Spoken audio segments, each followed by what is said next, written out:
Have you ever wished that you could get a career in IT because you do not have an IT degree or any coding experience? Well, here is an interesting fact for you. Do you know there are more than 3.1 million tech workers in the US? And more than 50% of these tech jobs do not require coding, at least on the day-to-day basis. In this video, let me break down for you the top 3 highest paying IT jobs which do not require coding, do not require IT degree, or any other prior IT experience. But before we go into that job list, let me share with you some statistics to underline the fact that IT is still a very lucrative field to be in. The average salary of tech worker in US is $112,000 compared to the national average. The growth rate of IT industry is above 6% compared to 2.4% of national GDP growth. The job satisfaction rate in IT is much higher than the national average. And even in this season of layoffs, the unemployment rate in the IT industry is much lower compared to the national average. All these numbers basically mean that if you are planning to get into IT, you are thinking in the right direction. Now, coming back to the main topic for the video, let's explore what are the top 3 highest paying IT jobs which do not require coding, no prior experience, and no IT degree. So for that, let's start with this report from Statista, where they have gathered some statistics about different job categories within the tech industry for employment in the year 2020. Now, this report is a couple of years old, but at least these numbers gives us some directional indication of which job categories have higher number of jobs than others. And the good thing about this report is that it also shows that what is the projected number of these jobs in the year 2030, and it gives us a sense of growth in these jobs. Now, in this video, since we are focusing only on the jobs which do not require coding, I wanted to further filter down this list to take out job categories which require some coding, for example, computer programmer, software development, web development, etc. And also, since we are only focusing on jobs which do not require any prior experience, so I also wanted to filter out any jobs which require higher level of expertise which come through experience. So I'll be taking out the roles of network architects, research scientists, CIO and managers, and database architects. The other thing I want to do in this list is that since the growth number in 2030 is listed in the actual number of jobs, to make it easier to understand, I wanted to convert it into percentage growth. And when I apply all these filters, which is taking out any jobs which require coding, taking out any jobs which require experience, and converting these 2030 anticipated numbers into percentages, I get a chart like this. Here, the left column shows job category. The second column shows the number of jobs in the year 2020. The third column shows what is the anticipated growth by the year 2030. And the last 2 columns shows if they require degree or coding experience, which all of these jobs don't. Now, this gives us a very good number of data points to understand which jobs are better than others.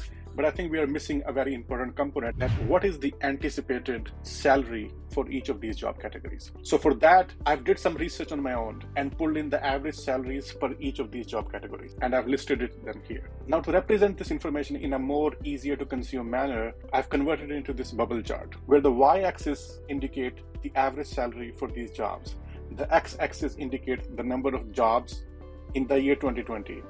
And the size of the bubble indicates the growth percentage by the year 2030. Now, as we are looking at the 3 dimensions of these job category, what I think is the right order of importance of these dimensions. I personally think that the growth rate is the most important dimension we should be looking at. If there is a higher growth rate, that means with higher demand, the salaries will also increase over the period of time. So in my opinion, the most important factor here is the bubble size, which indicates the growth rate of that job category. The second most important dimension is the average salary, for obvious reasons, and the least important is the number of currently available jobs. So now, as we know what is the right order of importance for all of these dimensions, let's have a closer look at this chart and let's see what are the top 3 best job categories. Now, since we know that the growth rate is the most important dimension we'll be considering. Now, from that perspective, when I see this graph, what jumps out to me is that cybersecurity has 31% growth rate, and it is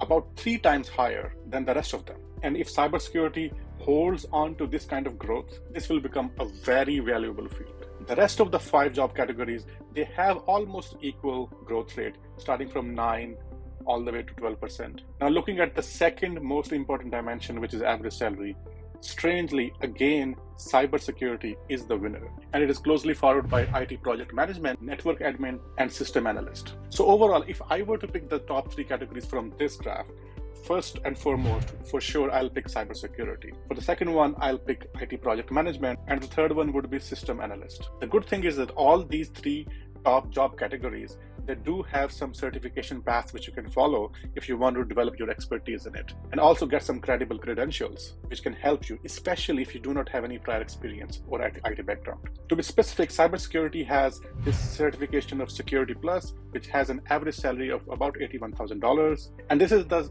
foundational certification. There are some advanced certifications, CISSP and OSCP, which have much higher average salaries compared to the Security Plus certification. Similarly, IT project management has some good certifications like PMP. And lastly, for systems analyst, I think that role is becoming more and more closer to DevOps roles. And for that, there are some very good certifications offered by AWS and GCP and also Azure. Though in this video, I've explored only the non-coding jobs, but I would leave you with this advice that just because you do not have any prior coding experience doesn't mean that you cannot learn coding. Coding is still a very valuable thing if you want to get into IT. And it's actually not hard, especially in the days of ChatGPT when you can get a lot of assistance from these AI tools. So don't completely rule out this option of learning coding just because you do not have any prior experience. In fact, I've created a separate video on how you can use ChatGPT and other AI tools to learn coding very easily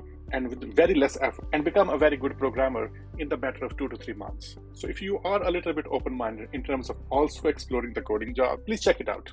I hope you'll like it.